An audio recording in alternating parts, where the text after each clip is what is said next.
Hello everyone, welcome to CPK Social Science classes. So dear students, in this lecture we'll discuss about our new topic that is political and permanent executive. इससे पहले वाली video में मैंने आपको discuss किया था what is the difference between the political and permanent executive कि political और परमानेंट एग्जीक्यूटिव में क्या क्या डिफरेंस होता है, किसके पास पावर ज़्यादा होती है, किसके पास कम होती है, तो हमने डिस्कस किया था। अब एक क्वेश्चन अराइज होता है, why does the political executive have more power than non political executive. Student से आपका 3 मार्क का क्वेश्चन आता है, एज इट इज़ आता है, और आपको इसका आंसर लिखना है इसी फॉर्म में। तो डिस्कस करते हैं कि जो नॉन पॉलिटिकल एग्जीक्यूटिव मतलब होता है परमानेंट एग्जीक्यूटिव। अब क्वेश्चन है कि पॉलिटिकल एग्जीक्यूटिव के पास ज़्यादा पावर्स क्यों होती है परमानेंट एग्जीक्यूटिव के बजाय। अब वो परमानेंट है फिर भी उसके पास पावर्स कम है, और जो पॉलिटिकल एग्जीक्यूटिव है वो परमानेंट नहीं भी है तो भी उनके पास पावर ज़्यादा है। तो यही क्वेश्चन अराइज होता है और ये इस फॉर्म में भी आता है, why is the minister more powerful than the civil servant. Minister क्या है? Political executive. सिविल सर्वेंट क्या है?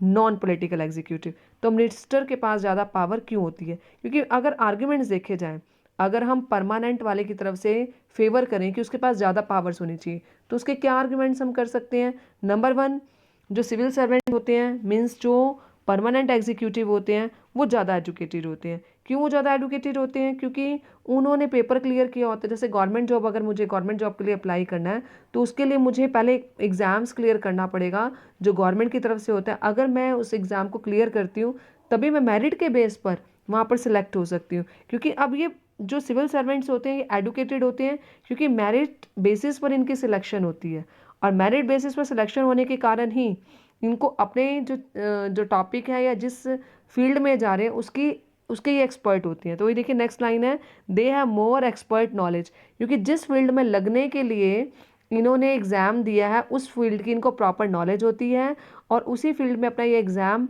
क्लैरिफाई करते हैं। क्लैरिफाई होने के बाद मेरिट बेसिस पर ही इनका सिलेक्शन होता है। तो अब एडुकेटेड भी ज़्यादा है वो मिनिस्टर से, ठीक है। दूसरा है उनके पास नॉलेज भी ज़्यादा है। जैसे अगर हम स्कूल की बात करें या इंस्टीट्यूट की बात करें, एक इंस्टीट्यूट चला रहा है जो, और उसने अपने नीचे टीचर्स हायर किए हैं, बायोलॉजी के अलग, केमिस्ट्री के अलग, साइकोलॉजी के अलग। अब चाहे उस ऑनर के पास इतनी नॉलेज नहीं होगी पर उसने टीचर जो अपॉइंट किया उसके पास ज़्यादा नॉलेज है, फिर भी पावर किसके हाथ में है? जो ओनर होगा। तो वही सेम चीज़ है यहाँ पर। Sometimes the minister may know very little about the technical matters. कई बार मिनिस्टर्स को किसी भी टॉपिक के ऊपर या किसी भी इशू के ऊपर टेक्निकल नॉलेज इतनी नहीं होती जितना सिविल सर्वेंट्स के पास होती है। अब इतने सारे आर्ग्यूमेंट्स होने के बावजूद भी हम क्या बोलते हैं कि ministers are more powerful than civil servant, या political executives have more power than the political executive.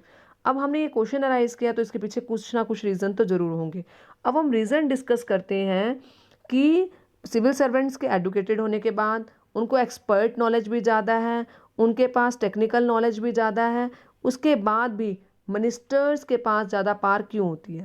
Then why the minister have the final say in decision making, कि मिनिस्टर का ही डिसीजन फाइनल क्यों माना जाता है? अब आप देखिए उसके आर्ग्यूमेंट्स क्या हैं, इन उसके रीजंस क्या हैं। In a democracy the will of people is supreme. अब आपको पता है government is chosen by the people and government can be change according to the wishes of the people if the government is not working properly. अगर government ढंग से काम नहीं करती है तो हम उसको गवर्नमेंट को चेंज कर देते हैं। तो पॉलिटिकल एग्जीक्यूटिव कौन से होते हैं? They are elected by the people. और डेमोक्रेसी में क्या होता है? जो विल ऑफ पीपल है वो सुप्रीम होती है, क्योंकि लोगों को जो रिप्रेजेंटेटिव है, जो पॉलिटिकल एग्जीक्यूटिव है, उसको किसने चूज़ किया है? उसको लोगों ने चूज़ किया है। तो परमानेंट एग्जीक्यूटिव हमारी कंट्री को रिप्रेजेंट नहीं करता, परमानेंट एग्जीक्यूटिव हमारे लोगों को रिप्रेजेंट नहीं करता, वो सिर्फ सिलेक्शन बेस पर, मेरिट बेस पर सिलेक्ट होता है। और जो पॉलिटिकल एग्जीक्यूटिव होते हैं वो लोगों के द्वारा चुने जाते हैं, इसलिए उनके पास पावर्स ज़्यादा होती है, उनके पास पावर्स ज़्यादा होती है। All the political executives are answerable to people. अब कोई भी इशू होता है, कोई भी प्रॉब्लम होती है, तो हम किससे क्वेश्चन चूज मतलब पूछते हैं, किससे मांगते हैं कि आपने ऐसा क्यों किया? हम कभी भी उनसे नहीं मांगते। हम जो गवर्नमेंट जॉब पे जो ऑफिसर्स काम करें उनसे नहीं पूछते, हम अपने मिनिस्टर से पूछते हैं जिसको हमने चूज़ किया है कि इस प्रॉब्लम का क्या आंसर हो सकता है, ये प्रॉब्लम कैसे सॉल्व हो सकती है। और वही मिनिस्टर जो कॉन्सिक्वेंसेस में जो भी रिजल्ट आया उसके बारे में आंसरेबल होता है कि ऐसा क्यों हुआ। ठीक है, तो पॉलिटिकल एग्जीक्यूटिव को लोगों ने चुना होता है, इसलिए वो आंसरेबल भी वही होते हैं। The non political executive are the experts in their field.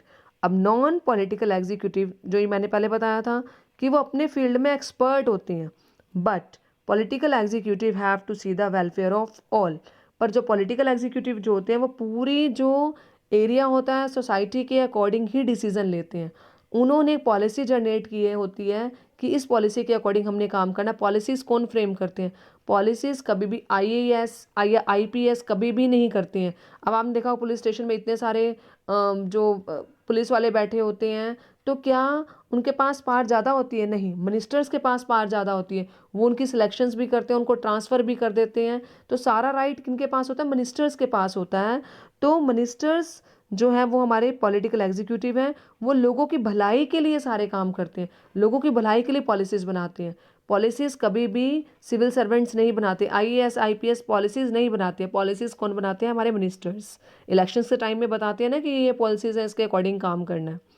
The expert last point है, the experts can tell the route. अब मान लो कोई भी पॉलिसी है, तो ओवरव्यू किसका काम आता है? पॉलिटिकल एग्जीक्यूटिव का। The experts can tell the route but the political executive have a larger view, so they decide the destination. अब डेस्टिनेशन किसने डिसाइड किया है? पॉलिटिकल एग्जीक्यूटिव में, कि हमारी कंट्री में या हमारी सोसाइटी में या हमारी स्टेट में ऐसा होना चाहिए। बट उसको एग्जीक्यूट कराने के लिए क्या रखे जाते हैं? एक्सपर्ट रखे जाते हैं जो रूट्स बताते हैं कि ऐसा होना चाहिए। डिसीजन नहीं लेते हैं एक्सपर्ट।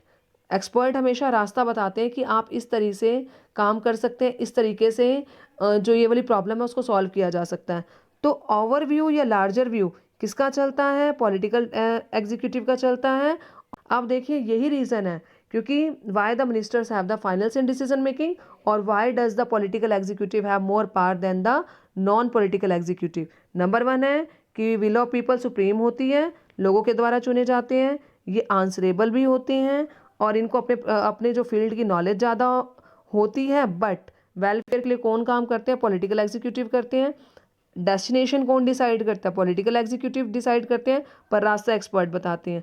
बट जो पॉलिटिकल एग्जीक्यूटिव हैं वो मोर पावरफुल हैं than the non political executive. I hope आपको ये क्वेश्चन क्लियर हो गया होगा, और ये आपका 3 मार्क्स का क्वेश्चन आता है और आपने सेम ऐसे ही लिखना है। नोट्स भी आप यहाँ से ले सकते हैं ताकि आप इजीली उस क्वेश्चन को कवर कर सकें। ठीक है स्टूडेंट्स, अब हम नेक्स्ट वाले वीडियो में हम अपना एग्जीक्यूटिव का पार्ट पढ़ेंगे, that is about prime ministers and its powers, कि प्राइम मिनिस्टर की कौन कौन सी पावर्स होती हैं। Thank you.